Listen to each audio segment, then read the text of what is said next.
So in our conversation a moment ago, I mentioned that Daniel 11 is I don't know which is worse, talking about retirement or Daniel 11. It's a long chapter. So I want to begin tonight with a question. How many of you like history? Do you like history? Because that's all Daniel chapter 11 is. A lot of history and a lot of names. So I'll try to help get you through it. But it does have an interesting connection into the New Testament. The one reference that Jesus makes in his Olivet Discourse is to the abomination of desolation in the book of Daniel. And this has led a lot of people to think about Daniel as being a predictor of something that is yet awaiting in the future. We'll get to that in a moment. But as we get started, the handout that I sent you is rather long and tedious, but I kind of inserted a couple of different maps that might make it a little bit easier. So we'll look at a few different things, but I've also added a couple things that might be able to visually help in this chapter. So as we wind down here in chapter 11 and 12, it is a part of this bigger section. We have been looking at some of the apocalyptic visions in the second half of the book, which is chapters 7 through 12. And we have looked at different visions. Now, when you get to chapter 11, the question becomes, is this a vision or is it a retrospective of information that the author is writing down? And you'll see what I mean here in a moment. But chapters 10 through 12 is kind of like the big final push. And it is part of the book that's trying to remind us that God is in control, that these nations come and they go, and that God is still on the throne, and that God is still working through his people, which in the context is the Jewish people. So look down at the bottom of the slide here. This chapter is 45 verses long, but it seems longer than that because the verses are pretty long themselves. So when you look at this chapter in your Bible, you'll see that it is something that is very very descriptive of different things that this writer wants to communicate. The way to look at it is to break the chapter up into two parts. In verses 2 through 20, there's a war that is going on between two empires, the Seleucids and the Ptolemaic Empire. And one is to the north and one is to the south. Then you get to verse 21 through 45, and Antiochus Epiphanes, which has been hinted at throughout this book, finally comes into view. And it talks about his reign of terror and then his end. So what we're going to do is take a look at the first part, and then hopefully we'll see that it's then kind of in sequence that the author goes in to probably somebody that is his contemporary as he's putting this material together, and that is Antiochus Epiphanes. And there's kind of an anticipation of his downfall. So with that said, in verses 2 through 39, you really do have kind of a historical retrospective. And this first panel in the chapter is a review of a lot of the Near Eastern history from the time of Persia all the way down through Greece as well. What's fascinating about this, when you take a look at the way the book, the chapter rather, begins, the first thing that we note is there's another chronological marker. But I mentioned last week that this is kind of an unfortunate chapter break. The chapter really should begin in verse 2 rather than verse 1. But there is this parentheses in verse 1 that says, and in the first year of Darius the Mede, I took my stand to support and protect him. Now, we have said several times that there's different datings around Darius the Mede, but I think what's happening is it's trying to reconnect back to earlier in the book. And then you're given new information beginning in verse 2. And this is how it reads. It says, as it begins, "Now then, I tell you the truth, 3 more kings will arise in Persia, and then a 4th, who will be far richer than all the others. And when he has gained power by his wealth, he will stir up everyone against the kingdom of Greece. Then a mighty king will arise, who will rule with great power and do as he pleases. After he has arisen, his empire will be broken up and parceled out toward the 4 winds of heaven. It will not go to his descendants, nor will it have the power he exercised, because his empire will be uprooted and given to others." So in these first several verses here, you have a war, 2 competing empires. Now, the difficulty here is knowing who this is referring to. You'll notice on the slide there that when Persia comes into power, after Cyrus the Great lets the people go back to their homeland to rebuild the temple and settle back into Jerusalem, there are 10 different Persian monarchs, historically speaking, that have come into view. The problem here is we don't know which ones are being talked about here. So it's best to kind of look at this chapter as the events that cover the 4th through the 2nd centuries BCE, until you get to the person that becomes a little bit clearer in the chapter, and that's Antiochus Epiphanes. So the text, it seems as though, is written shortly before Antiochus comes on the scene. And so this is kind of looking back over the things that have happened. And as it does so, it doesn't give but a few names in the chapter. Rather, it's designated as the king of the north and the king of the south. And what we find is that the 2 empires that are being referred to here are Persia and Greece.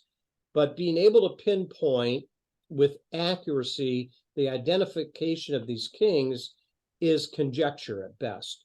So what is clear is it's leading up to the power and the rule of Antiochus Epiphanes, which seems to have been the primary thing on the mind of the author all the way through the book. So when you look at this, you come here and you begin to see a little bit of what has often been called the divine warrior culture. When you look at the Old Testament, it is a part of a culture where there is a lot of violence, and there's a lot of elevation of different gods being the divine warrior that fights on behalf of that God's people. And this kind of fits into that framework a little bit. There's even different poetic hymns that are given that celebrate. Now, that goes all the way back to Moses. When you think about the Exodus, in Exodus chapter 14, the next thing in chapter 15 is this, this piece of poetry that is written and sung celebrating the Exodus. So it stretches out over the course of the Old Testament, and it's connected really to other cultures as well, in particular, different Canaanite myths and stories of gods like Baal and Marduk and that type of thing. But the thing to notice is here, all of them tend to emphasize the same things. There's some type of a threat, whether it's cosmic, national, or personal. Then there's a battle that takes place. Then God is victorious through it. And then there is this celebration, sometimes in connection with the Jews.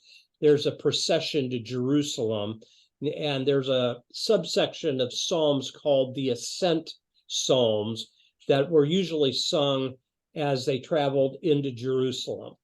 Salvation then, it comes to be a part of the experience of the people. Now, by that, we don't mean salvation in an post-mortem sense, like after death. It's this idea of deliverance from an enemy. And then there is the hope that there's a universal peace that will come. And the thing to keep in mind when you look at the Old Testament is war is a constant throughout the Old Testament. There's a lot of anxiety about it. There is a lot of violence. And when you read that, you then insert these type of stories: Abraham, Joshua, Gideon, Samson, Saul, David. All of these individuals were warriors. Some of them were judges, which is another term for a warrior-like leader. And these different conflicts are spoken of in different ways. Sometimes it's very literal. Sometimes it's very metaphorical. So you have to kind of take the context in mind and kind of keep that in mind as you look at some of these different stories of war and violence in the Old Testament. Does that make sense to everybody? Any thoughts there? So when I just read this paragraph, verses 2 through 4, I don't know if this kind of stood out because he's not named, but this paragraph here, the mighty king that will arise, is more than likely Alexander the Great. And he was a great warrior. I mean, he conquered the known world. He had great powers, it says here in verse 3, and he does as he pleases. It seems as though nothing can stop him from doing what he wants to do. So then you see in verse 4, kind of the same element that we saw in chapter 8, when there was the ram and the he-goat that are in conflict with each other. The problem that comes into play here is Alexander the Great dies at a pretty young age, and he gets sick, and his kingdom, which is massive, is divided up among 4 generals, and that could be what's being referred to in verse 4, where it is parceled out to the 4 winds of heaven. That might be the 4 generals, or it might be a geographical idea that any way you look, north, south, east, west, it belonged to Alexander the Great, and now it is going to be subdivided to some generals. And it says here that one of his descendants does not take over. In verse 4, it will not go to his descendants, nor will it have the power to he exercise, because the empire will be uprooted and given to others. And that's really what the next section is about, how this kingdom of Alexander the Great is divided and how it's parceled out, and the political intrigue that goes into these different rulers trying to take this very important piece of land for themselves. And so in verses 3 and 4, thing to keep in mind, Alexander the Great. Then you come to this idea of the section being parceled out here. So let me kind of downsize our picture for a second. The 4 kings that are here in this section are different geographical areas. So Macedon, which later in the New Testament that becomes Macedonia, which you have Athens and Corinth and that area over here. You have Pergama. Remember, one of the 7 churches in the book of Revelation is the church in Pergamum. And here's Ephesus. So this is Asia Minor here. Now, these 2, there's nothing in chapter 11 that talks about these 2 areas of the division of Alexander the Great's kingdom. What it is talking about is this area called Syria here. And this area is in Persia, and it's called the Seleucid Empire, And in the chapter, that is the king of the north. Then as you come down, here's Jerusalem, as you can see the big arrow there.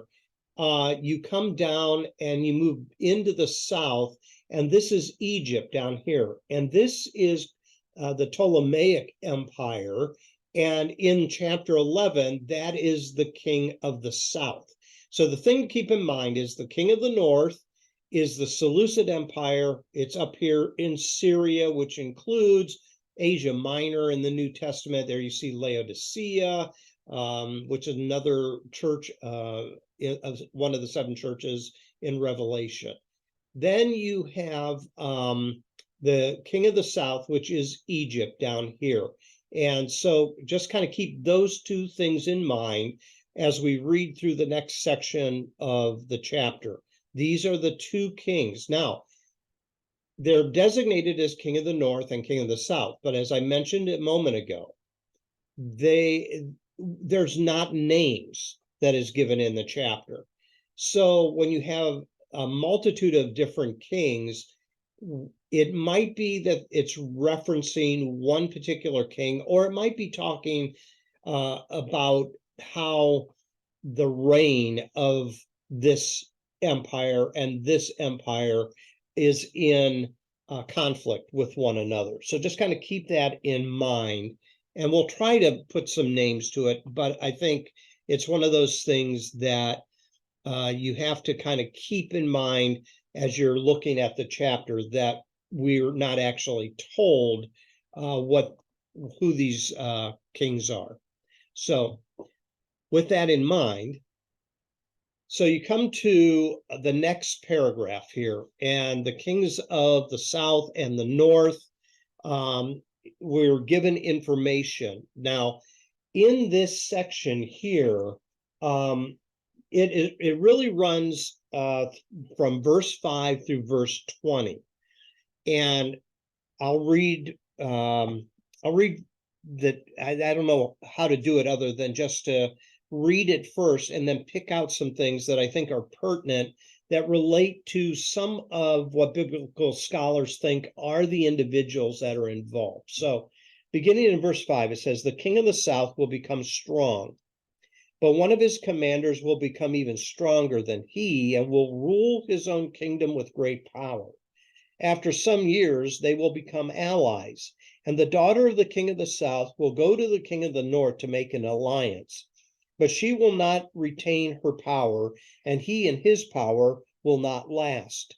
In those days, she will be betrayed, together with her royal escort and her father, and the one who supported her. One from her family line will arise to take her place. He will attack the forces of the king of the north and enter his fortress, and he will fight against them and be victorious. He will also seize their gods, their metal images, and their valuable articles of silver and gold, and carry them off to Egypt. For some years, he will leave the king of the north alone.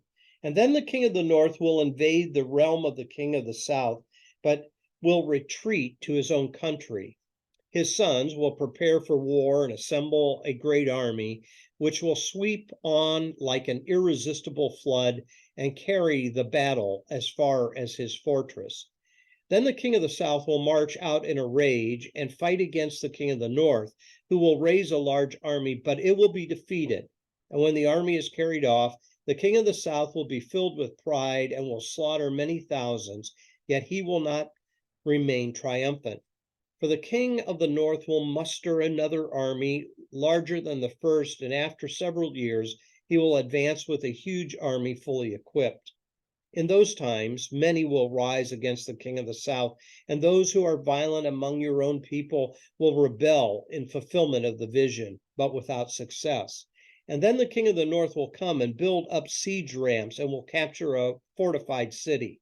And the forces of the south will be powerless to resist. Even their best troops will not have the strength to stand. The invader will do as he pleases, and no one will be able to stand against him. He will establish himself in the beautiful land and will have the power to destroy it. He will determine to come with the might of his entire kingdom and will make an alliance with the king of the south. And he will give him a daughter in marriage in order to overthrow the kingdom, but his plans will not succeed or help him. Then he will turn his attention to the coastlands and will take many of them, but a commander will put an end to his insolence and will turn his insolence back on him. After this, he will turn back toward the fortresses of his own country, but will stumble and fall to be seen no more. His successor will send out a tax collector to maintain the royal splendor. In a few years, however, he will be destroyed, yet not in anger or in battle. Okay, so that is kind of a mystery. We're told about historical elements, but we're not given names. So when you look at this slide, if we can put a little bit of names and dates together, here's how it will look. So verses 5 through 20 is the period between the death of Alexander the Great and the reign of Antiochus IV, or Antiochus Epiphanes. And there you can see the dates from 323 BCE to the reign of Antiochus, which is 175 to 164 BCE. The two generals that are probably being talked about here is Seleucus and Ptolemy. So these two individuals, so Ptolemy is the king to the south, Seleucus the king to the north. And what you're going to find is the king of the south, Ptolemy, he reigns from 323 to 285 BCE. And he is what is known as the founder of the Ptolemaic kingdom down in Egypt. The king to the north is actually one of Alexander the Great's officers, Seleucus Nicanor. And he will reign from 358 to 281. And he becomes the founder of what's called the Seleucid kingdom. So you have the Ptolemies and the Seleucids that are in this political intrigue, either fighting or trying to make alliance or trying to outwit the other side. And that comes to play in verse 6. Did you notice when I read verse 6, it says, the daughter of the king of the south will go to the king of the north to make an alliance. So what scholars think happens here is that Ptolemy II, who married his daughter, allowed his daughter Berenice to be married to Antiochus II. What's fascinating is scholars say that this marriage became possible after, now this is not Antiochus Epiphanes, this is Antiochus II, divorces his first wife, which is also his half-sister, Laodice. And so he gets rid of her so that he can marry Berenice, so that there's this political alliance. Now, what's fascinating is after Ptolemy's death, Antiochus then decides to reject, because he doesn't need the political alliance anymore, he rejects Berenice, and then he gets back with his first wife, Laodice. Okay, now, a lot of political maneuvering that's going on here, and Laodice gets the last laugh because she ends up murdering both Antiochus and Berenice, along with an infant son and some Egyptian attendants as well. So there's a lot of revenge and retaliation that's taking place here. Verses 7 through 9 tell the story of Berenice's brother. Scholars think Ptolemy III, king of Egypt, and he launches several war campaigns against the Seleucians. So when you look at this, verses 9 through 13 is really trying to recapture much of what went on in this battle for territory and power.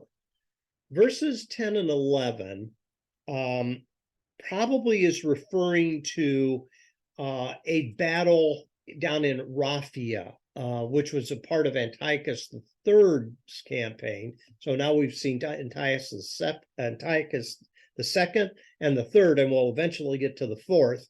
And this battle takes place somewhere around 217 BCE.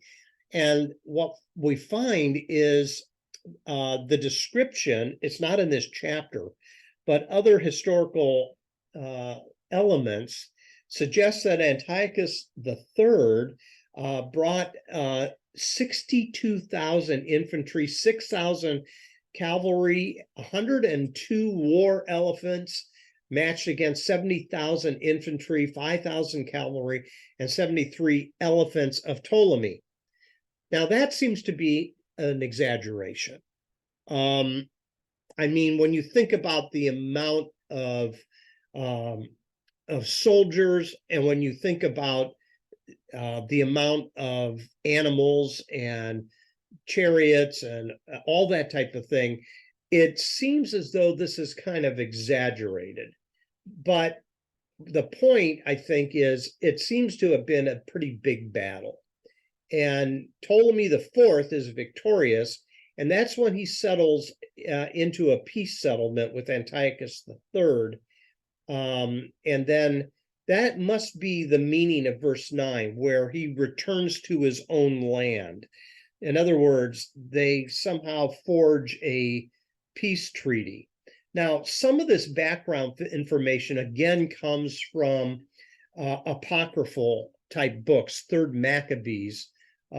Actually, most scholars designate Third Maccabees as a pseudepigraphal book, which is a little bit different than Apocrypha. Apocrypha is a selection of books that is not incorporated into the canon in Protestant Bibles. Pseudepigrapha is a book that is written under a false name. You see in the title there, pseudo. And so we don't even know who possibly wrote that. So this section here is history in retrospect, and I think it's not naming the individuals, but at least historical research helps us to see that there seems to be movements that can be corroborated with other research. And maybe one of the things that's happening here is the writers and editors of Daniel dare not name these people lest they be put into additional danger than what they already are in. So to finish this slide, Antiochus III moves west to Greece until he is defeated by the Romans. And then his son, Antiochus IV, who actually was taken hostage to Rome for a little while before he came back to the land. But Antiochus III became deeply in debt because he was defeated, and he had to make massive tribute payments to the Roman Empire. And so what we find taking place here is some of the things that he does to try to raise the funds to pay tribute to Rome. So that's how scholars kind of try to put it together. So Esty, if you want to look over here, I don't know if I gave you this map or not. It might be easier to think a little bit about it, how it unfolds by looking at the map here. So you can see the dates here, 191, 190, 217, and 200 BCE. So again, you're counting down. So the first thing is that Antiochus III is defeated by Ptolemy down at a place called Raphia here. And then a number of years later, in 200 BCE, Antiochus III becomes victorious in a battle. So he kind of resurges here. And then as you get over into his battle with Rome, now it's not all the way over in Rome, but it is in this area of Macedonia, Achaia, Greece, that area there. And he is defeated in 191 BCE, and then again over in Asia Minor here in 190 BCE. So with these two defeats here, Rome is going to insist upon tribute being paid to the empire because he lost the battle. And so you find some of this you look at verse 20, okay? His successor will send out a tax collector to maintain royal splendor. In a few years, however, he will be destroyed, yet not in anger or in battle. Now, verse 20, this tax collector is the one that is making sure that this tribute is going to be paid. And even in the New Testament, tax collectors were known for collecting taxes on behalf of the Romans. So I don't know if that helps you. I think this map helps me visually to kind of look at how Antiochus III's reign goes. But this chapter here, where we just looked, is all a part, most scholars think, of his reign. Do you have any comments or questions on that?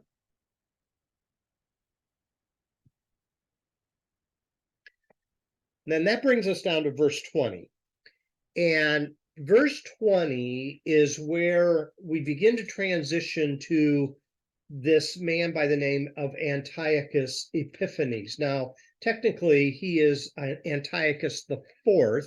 He reigns between 175 and 163 BCE. There's a lot of intrigue as to how he rises to power. He was taken captive in Rome, but it seems as though as he comes back, he is an individual that has he has a lot of power militarily. But what's fascinating here is what he does to the high priesthood of the Jews. The high priesthood is up for sale. And you're going to see on the screen here that the first high priest, Jason, pays a total of 440 talents of silver, we're told in 2 Maccabees 4:8, to get that office. Then what we find is a guy by the name of Menelaus actually upped the offer and paid 740 talents of silver. And so Jason is the high priest is deposed. So just when you look at all that's going on here, Antiochus, the reason he takes a lot of the spoils of war, I think, is because even though he's powerful, Rome is still on his shoulder. And I think what we find taking place here is the accumulation, not only of power, but of riches, is all a part of trying to stay in the position of being the king. So let's take a look at verse 21. Now, it's interesting that verse 21 calls him the detestable person, okay? Or the contemptible person in the NIV. So we're going to read a little bit of this as well. So it says, he, speaking of the prior ruler, will be succeeded by a contemptible person who has not been given the honor of royalty. He will invade the kingdom when its people feel secure, and he will seize it through intrigue. Then an overwhelming army will sweep away before him. Both it and a prince of the covenant will be destroyed. And after coming to an agreement with them, he will act deceitfully, and with only a few people will rise to power. When the richest provinces feel secure, he will invade them and will achieve what neither his fathers nor forefathers did. He will distribute plunder, loot, and wealth among his followers, and he will plot the overthrow of fortress, but only for a time. With a large army, he will stir up his strength and courage against the king of the south. The king of the south will wage war with a large and very powerful army, but he will not be able to stand because of the plots devised against him. Those who eat from the king's provisions will try to destroy him. His army will be swept away, and many will fall in battle. The two kings, with their hearts bent on evil, will sit at the same table and lie to each other, but to no avail, because an end will still come at the appointed time. So we're still talking as well about the king of the north and the king of the south here. But what we're going to find is it's leading into Antiochus Epiphanes. So it goes on. The king of the north, verse 28, will return to his own country with great wealth, but his heart will be set against the holy covenant. He will take action against it and then return to his own country. At the appointed time, he will invade the south again, but this time the outcome will be different from what it was before. Ships of the western coastlands will oppose him, and he will lose heart. And then he will turn back and vent his fury against the Holy Covenant. And he will return and show favor to those who forsake the Holy Covenant. His armed forces will rise up to desecrate the temple fortress and will abolish the daily sacrifice. Then they will set up the abomination that causes desolation. Keep that phrase in mind. That's the phrase that Jesus uses in Matthew 24. With flattery, he will corrupt those who have violated the covenant, but the people who know their God will firmly resist him. Those who are wise will instruct many, though for a time they will fall by the sword and be burned or captured or plundered. When they fall, they will receive a little help, and many who are not sincere will join them. Some of the wise will stumble, so they may be refined, purified, and made spotless until the time of the end, for it will still come at the appointed time. Okay, so again, we're piecing all of this together because the names are not given. So let me have you look at this slide for a second. So the rise of Antiochus IV is surrounded by him capturing spoils of war, receiving payoffs for the high priesthood. Antiochus comes into the land. He lavishes all these riches upon specific people that he's trying to manipulate. In the history of Antiochus, he has his designs to want to conquer Egypt. He is unsuccessful a couple of different times. So I want you to just keep looking at this slide. You'll notice again, if you really want to do an interesting read, provided that you like history, and I know I'm maybe testing your patience tonight with all these names, but if you were to read 2 Maccabees chapter 5, verses 11 down through 21, you'll find this information as well, but names are given. So I'm just going to read a couple of verses out of 2 Maccabees 5. It says here that in verse 11, I'll start there. When news of what had happened reached the king, he took it to mean that Judea was in revolt. So raging inwardly, he left Egypt.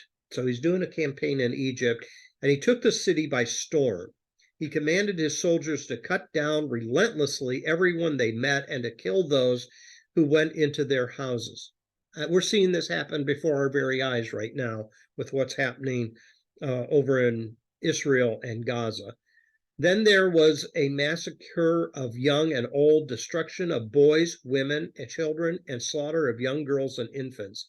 And within the total of 3 days, 80,000 were destroyed, 40,000 in hand-to-hand fighting, as many were sold into slavery as were killed. Then it says, not content with this, Antiochus, so now he's named, Antiochus dared to enter the most holy temple in all the world, guided by Menelaus, who had become a traitor both to the laws and to his country. He took the holy vessels with his polluted hands, and he swept away with profane hands the votive offerings that other kings had made to enhance the glory and honor of the place. He's talking about the temple there.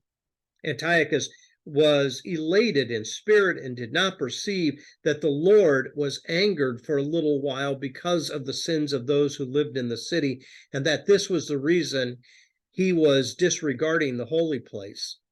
But if it had not happened that they were involved in many sins, this man would have been flogged and turned back from his rash act as soon as he came forward.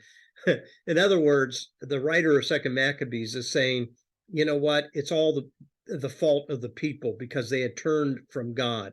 And then it goes on and it says this, but the Lord did not choose the nation for the sake of the holy place, but the place for the sake of the nation. Therefore, the place itself shared in the misfortunes that befell the nation, and afterward participated in its benefits. And what was forsaken in the wrath of the Almighty was restored again in all its glory when the Lord became reconciled. So Antiochus carried off 1,800 talents. Here we go. Now we're told how much he stole. 1,800 talents from the temple, and hurried away to Antioch, thinking in his arrogance that he could sail on the land and walk on the sea, because his mind was elated. So he is an individual that is filled with all kinds of arrogance. And what we find now, if you look at this map, again, we can see it visually a little bit better. So again, you find here a couple of campaigns where Antiochus IV is going to go down into Egypt because he wants to conquer Egypt, and he will be thwarted here. So you hear here on this map, attempt by Antiochus IV to conquer Egypt is thwarted by a Roman general, Gallus, Papalius, and then he attempted an attempt by Antiochus IV to conquer Egypt is thwarted by Ptolemy the VII. Now notice there's a big jump there from Ptolemy the First, and that's earlier in the chapter. And then Antiochus is finally victorious over Ptolemy the VI. So that actually comes before this battle here in 170 BCE. And then when he is defeated by Ptolemy the VII, he goes back through the land of Judea, and that's when he, in 169 BCE, loots the Jewish temple and causes all kinds of casualties and sells people into slavery and that type of thing. That helps a little bit, doesn't it, to see it on a map rather than in the text or even in the passage that I read from 2nd Maccabees. So let me get you back up on the screen and see if you have any thoughts or questions on any of that. That's what chapter 11 is really talking about, is all of these issues that are going on, and Jerusalem and the Jewish people are sitting right in the middle of all this. You know, they have always sat in the middle of a land that wants to be controlled by power in the ancient Near East, and that's what's happening here in chapter 11. Any thoughts or questions?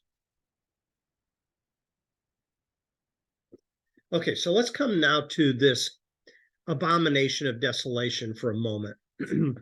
I already mentioned a couple things here, but if you were to go on and read a little bit more in the book of 2nd Maccabees, if you got to chapter 6, what you'd find is that what Antiochus really wanted to do was set up in the temple an altar to Zeus. We're told that in 2nd Maccabees 6:2. And he didn't have any respect for the God of Israel. And what we find taking place is that Antiochus probably, not only did he want to secure the wealth that was in the temple, but he probably also wanted to set up a garrison for his troops to stay there. So there's probably also a citadel. Now, when you get into the New Testament and the second temple is rebuilt, if you see a model of it, there are these citadels at the corners of Herod's temple, where the Romans could keep watch over the Jewish people and squell any uprising and revolution. So this isn't that wasn't the first time in the sense of Herod the Great. It seems to go back to Antiochus as well. Does that make sense to everybody?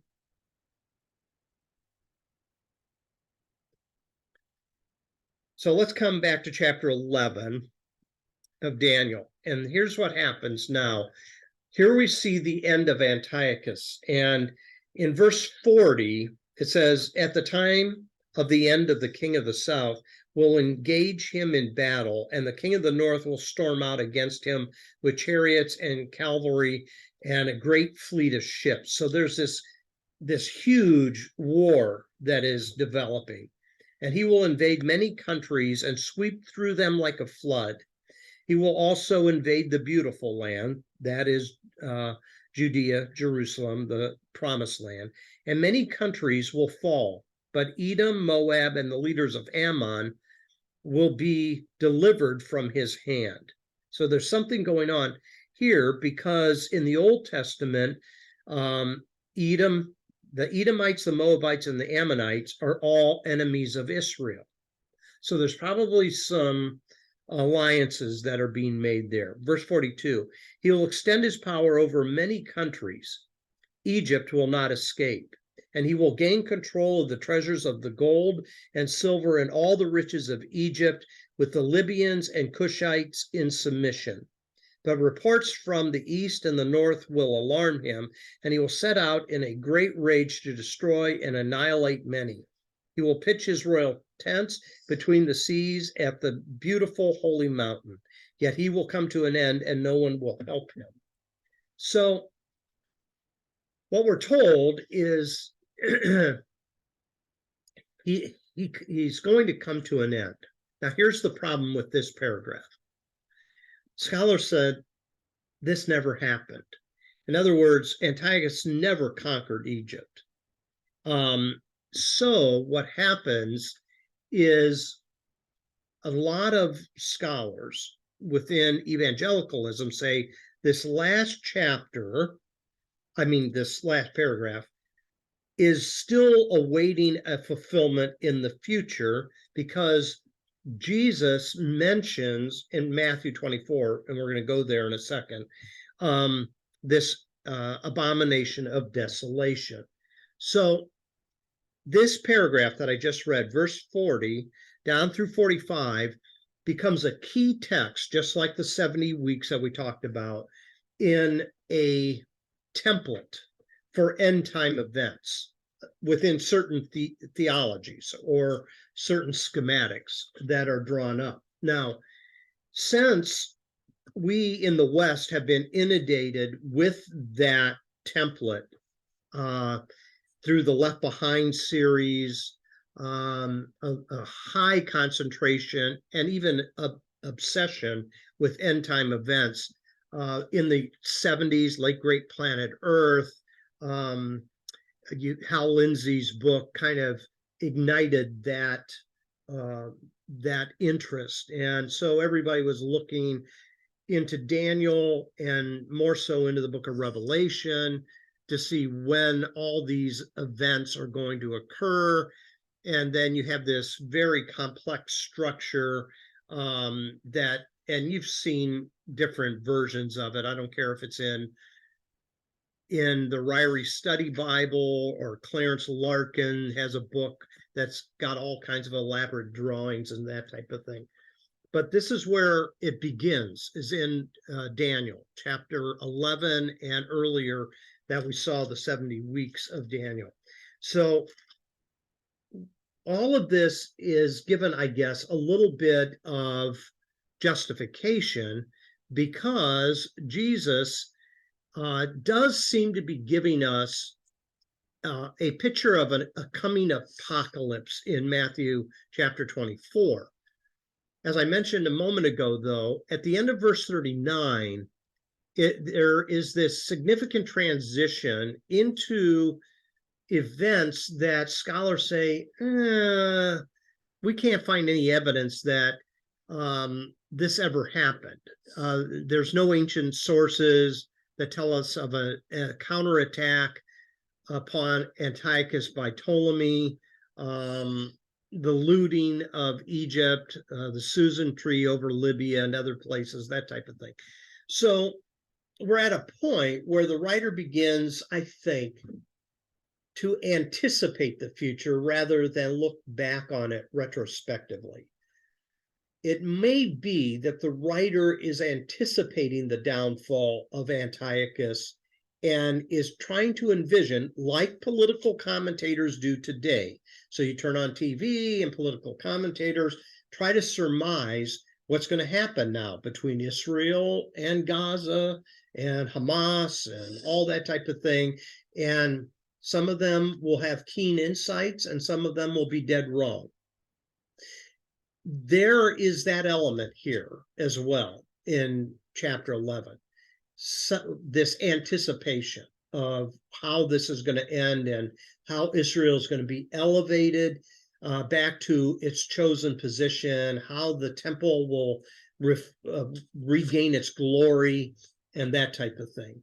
So you can look at this material, but what I think is important is down here. I asked the question, why would a 6th century prophet recount in great detail the fates of a series of 3rd and 2nd century kings BCE, and then without warning skip to the distant future? So why is there this jump between what is obviously a historical retrospective to all the way, which is now over 2,000 years later, and it still hasn't happened yet. But yet this is this intrigue that people have with newspaper eschatology.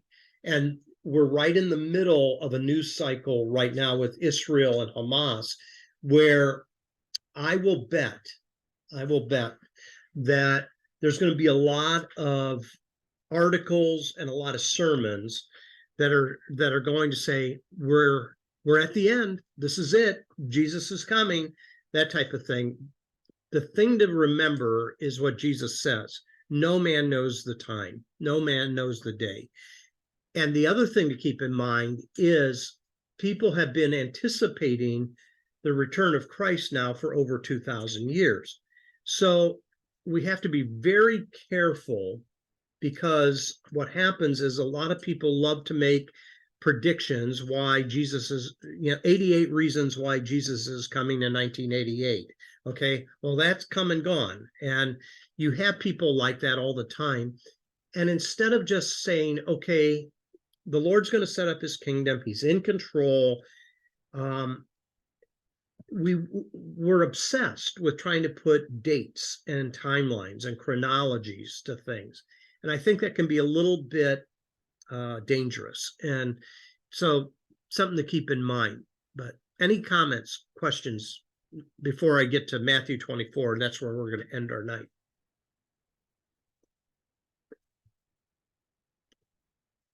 Okay, so Jesus does reference Daniel 11:31, where it talks about the abomination of desolation. So if you have your Bible, go over to do chapter 24 of Matthew. This section of Jesus' teaching is called the Olivet Discourse, because in verse 3, he gives this teaching while sitting on the Mount of Olives.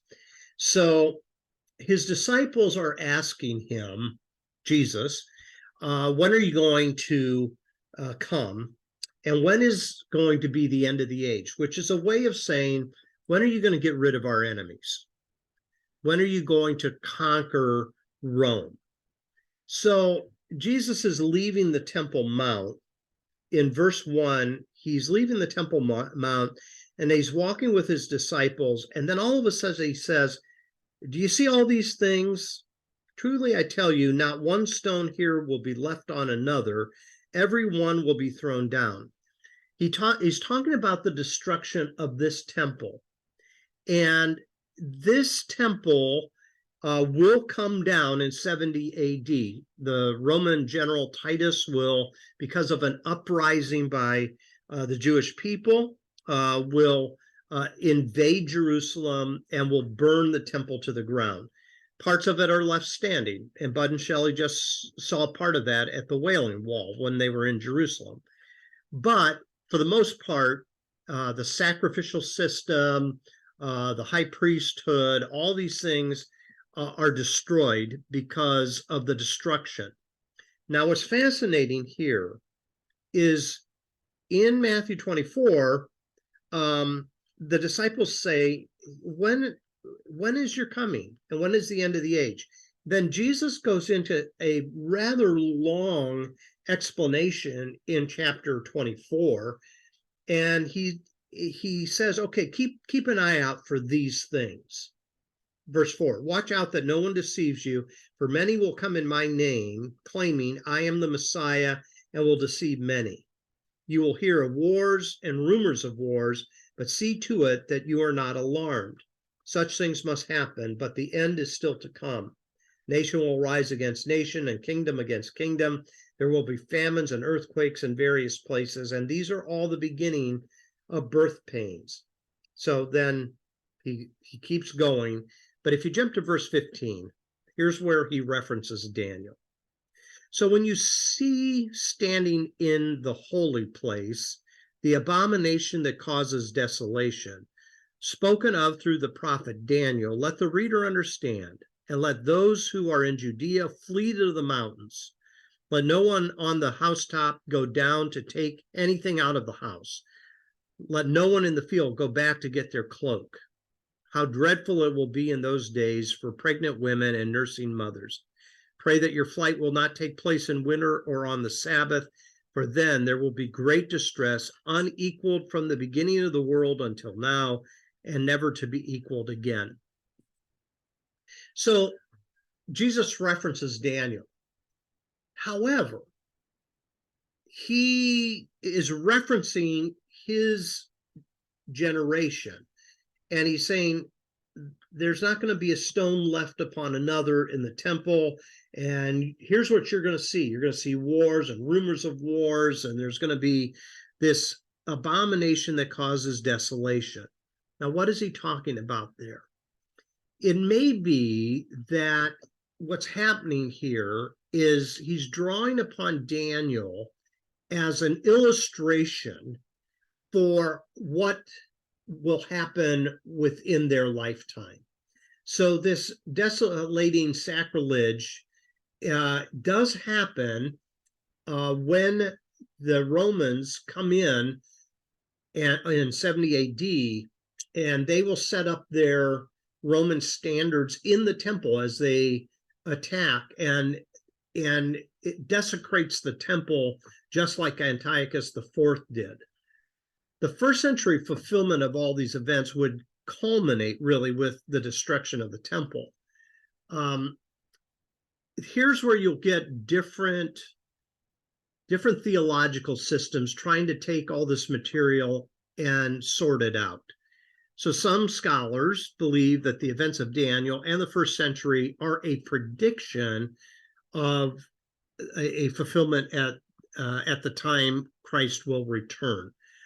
This is technically called dispensationalism. It's the idea that all these things still have a future fulfillment. Other scholars, though, suggest that this is fulfilled in the first century. So here's a picture that's drawn of what happened in 70 AD when the Roman soldiers surround the city, set it on fire, begin to destroy places. And eventually, here's the temple area over here. It will be taken down.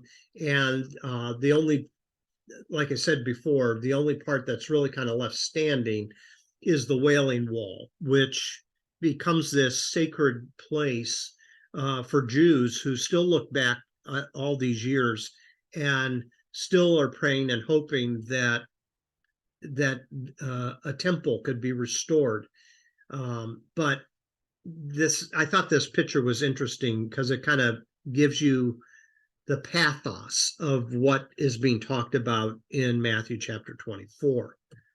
So I can send you this chart. I put this together this afternoon after I already sent out the handout for tonight, but I thought it may be a way of thinking about Matthew 24 is to think about what the text talks about, and then the potential fulfillment of it historically. So it talks about the temple being destroyed. That's completed at 70 AD. There are going to be others that are going to come that claim to be the Messiah, the Christ. In 66 AD, there were several people, especially three, that claimed to be the Messiah. So they claimed that they were the fulfillment of a lot of the Old Testament expectations. Wars of rumors of wars, famine, earthquake. In AD 64, the Roman Empire became unstable. That's supposed to be there, not 3. There was a famine during the reign of Claudius that's actually mentioned in the book of Acts, chapter 11. Persecution and martyrdom is mentioned.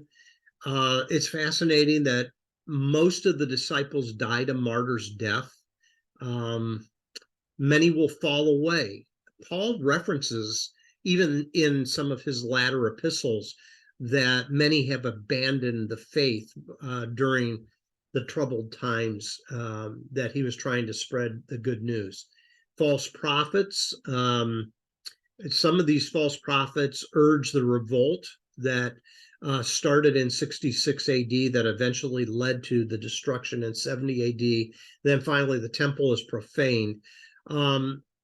Titus sets up his Roman standards, but it is also believed that Nero planned to put his statue in the Holy of Holies. So, Nero, the one that blamed the Christians when Rome burned, if he planned to use the holy place as kind of a deification to himself. So I have given you a lot of information tonight, I know.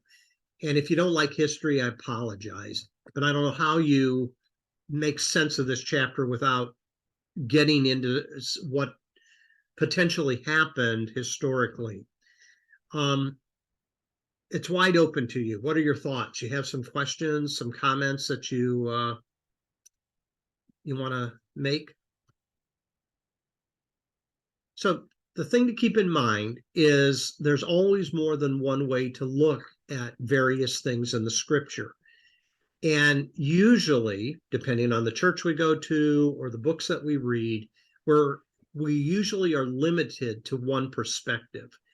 So the best thing I can encourage you is, if you are interested in these type of subjects, to read widely and read the different viewpoints of different authors, because you'll see it's a lot more complex than a lot of times preachers make it to be. It's not easy. It's not easy even if you only have one perspective, let alone trying to juggle other potential perspectives. But thoughts, comments, questions? You mentioned earlier just the how much of this correlates with what historians know. Is that comparison? It would be interesting. Yeah. You did a little bit of that, but it's well, you know what probably would help is there's got to be resources online that come from like the History Channel, that type of information during that era of time, where you can watch it on TV and not try to keep all of these dates and people's names correct in your mind when you're trying to read the text here. So you can take advantage of those. Have any of you heard of the Great Courses? There's a series of things that are available called the Great Courses. And some of them are in the library, and they are specialized in a lot of different areas. There's a number of those that are historical in nature as well. So either the History Channel, you can look some of those type of things up online, or the Great Courses, which are also online, but you can get some of that material, which includes video elements as well as written text. You can get some of those through the library as well. So if you have interest in that type of thing, you can take advantage of that. So that's up to you. Some people go, well, that's beyond my interest or whatever, and that's fine too. Other thoughts?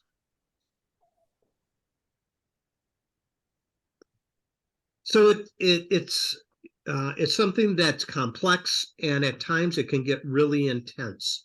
Keep your eye open, because what's going to happen, I'm almost positive, and I would be wonderfully glad to be wrong, but what's happening right now in Israel and Hamas is going to amp up this end time conversation and projection. It might be interesting, but always take it in context. Okay, don't go overboard. Some people get really wild-eyed about it, and so that's the best advice I think I can give you regarding I've that. already had 2 people mention that to me when they were asking about our trip. Did you? And, you know, Mhm. were you there when the stuff started? And, no, we'd just gotten out of there. And Mhm. Yeah, well, the longer this goes on, I think the more this will be an itch that people want to scratch, so. All right, so next week we're going to finish the book, okay? And chapter 12 is not as intimidating at all as chapter 11. So keep your head high, okay?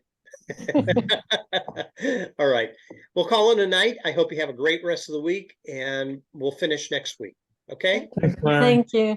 Good one. Night. Take care. Good night. Night. Thank you.